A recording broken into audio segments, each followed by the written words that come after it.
diria sem muito rodeio, no princípio era o meio e o meio era bom.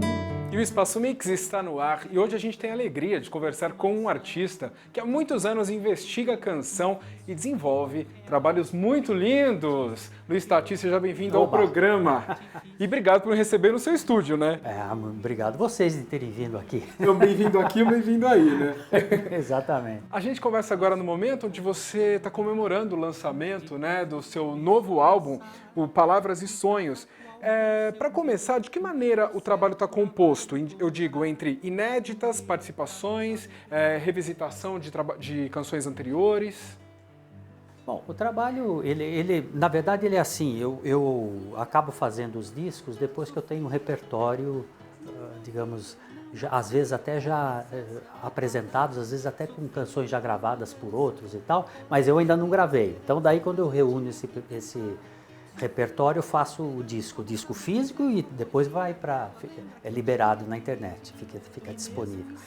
Nesse caso aí foi isso que aconteceu, eu já estava com uma gama extensa de canções, já vinha programando, daí eu tive uma interferência nesse processo, que foi um disco que eu fiz com a Rigo Barnabé e com a Lívia Nestrovski, que eu acabei canalizando energia para terminar esse disco, que terminou lá por 2012, 2013. Daí voltei para esse Palavras e Sonhos e só agora nós estamos aprontando. Diva Silva Reis, não tivemos sorte da outra vez. Diva me aprontou de tudo nessa vida. Diva tem uma história muito conhecida. Diva Silva Reis. O que te entusiasma nesse álbum?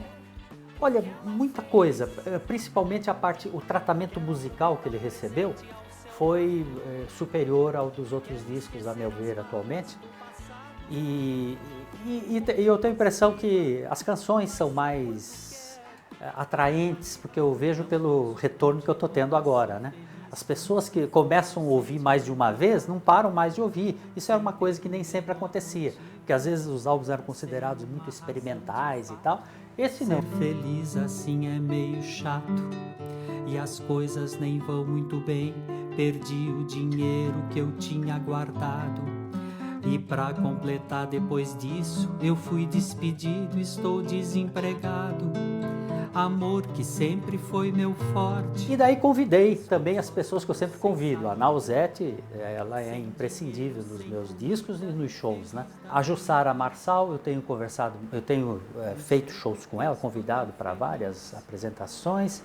E mais o Marcelo Genesi, com quem eu tenho também umas parcerias e que agora, já no anterior tinha gravado uma música dele, e agora também a gente fez uma parceria para esse disco especialmente, né? Sempre tem gente pra chamar de nós, seja milhares, centenas ou dozes, ficando tempo. A maioria dos artistas, né, para não dizer todos, é arriscado dizer todos, mas trazem influências no começo da carreira, né? Eu li que você tinha influências da Jovem Guarda, do tropicalismo.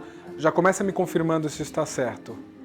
Sim, porque isso por uma questão de geração, né? A minha geração foi bem dos anos 60, eu era criança, adolescente e tal, nos anos 60, então aquilo foi muito forte. Os programas da Record, o que acontece hoje com novela, aquela época era com música popular, né? Era muito forte, então todo mundo que cresceu nessa fase era influenciado, ou Jovem Guarda, ou Fino da Bossa, todos os programas, do Simonal, do Chico, que tinha programa também, né?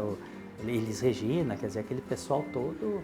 Ao mesmo tempo você formou uma banda, né, com outros jovens músicos, que era a banda Rumo, que hoje é dada como uma banda da vanguarda paulista, né, que faz parte da vanguarda paulista. Quando você se torna vanguardista, você tem que deixar de lado as suas influências?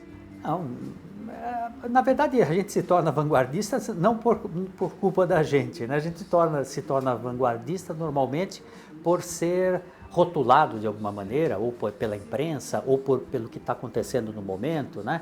Por exemplo, no caso da gente, nós todos, a maioria de nós, havia estudado na ECA, que é a Escola de Comunicações e Artes, aqui na USP, e ali tinha uma música de vanguarda que era ensinada no âmbito erudito. Não tinha nada a ver com música popular. Certo. Era música de vanguarda do começo do século XX e tal.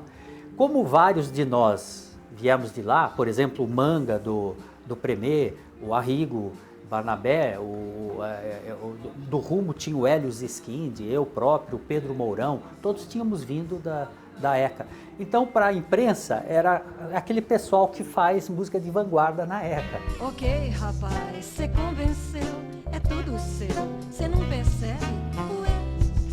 Ué, você canta tão bonito, deixa todo mundo... E algo que você tem escutado atualmente te traz um pouco desse espírito que vocês tinham, dessa busca da inovação da linguagem, né, de uma pesquisa mesmo? Sim, eu tenho visto até muita gente fazendo isso e às vezes até declaradamente por influência da gente, né? Que legal. Você quer citar uns nomes? Não, tem, por exemplo, para ficar no nosso caso, tem a Banda Filarmônica de Pasárgada, por exemplo, é uma banda extraordinária, atualmente com instrumentos meio nessa confluência entre a música erudita e a música popular, instrumentos de orquestra e tal, e ao mesmo tempo, às vezes, músicas com um hit, como um refrão extremamente atraente, né?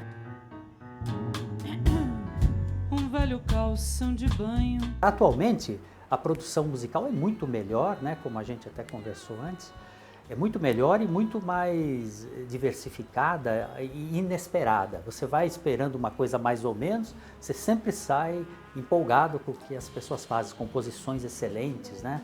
Interpretações, cantores, sobretudo cantoras, são sempre exuberantes, né?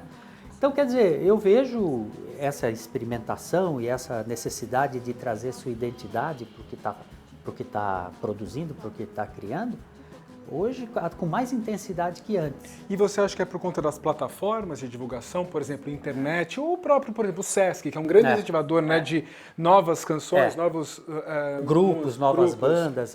O Sesc quase que marca uma divisão de águas assim na história mesmo da produção cultural, sobretudo de São Paulo. Existe Sesc no Brasil inteiro, mas o de São Paulo é especial, né? Tanto no interior como na capital e tal. E nós começamos no Rumo, na banda do Rumo, nós começamos antes de haver Sesc.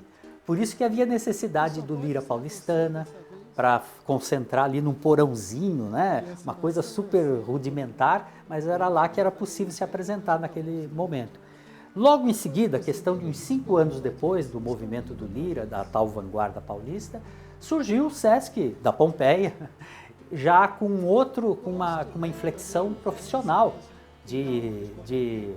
inclusive em termos de pagar cachê, tudo para o músico, que não havia antigamente.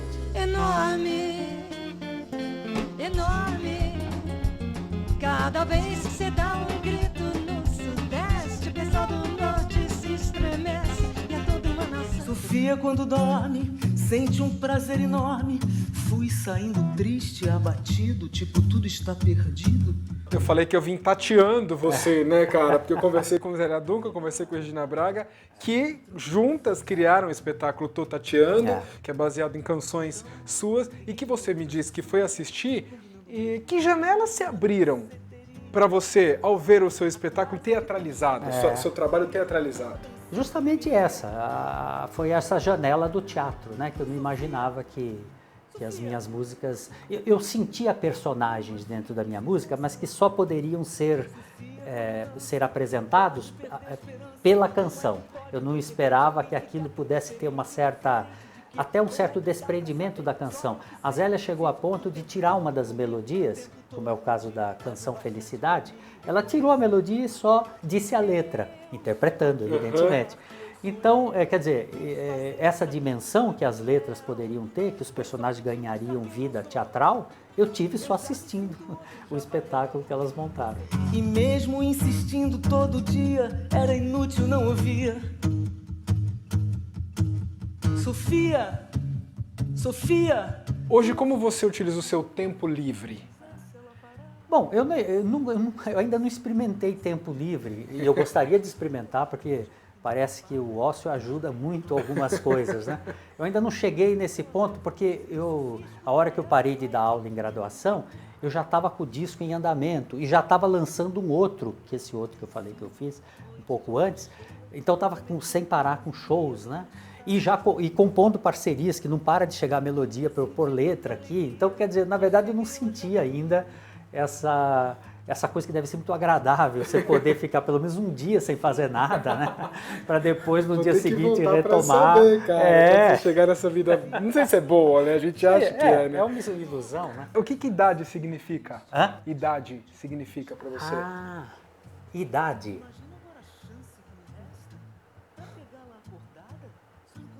Idade parece que é uma condição, em relação à qual nós não temos nenhum poder, né?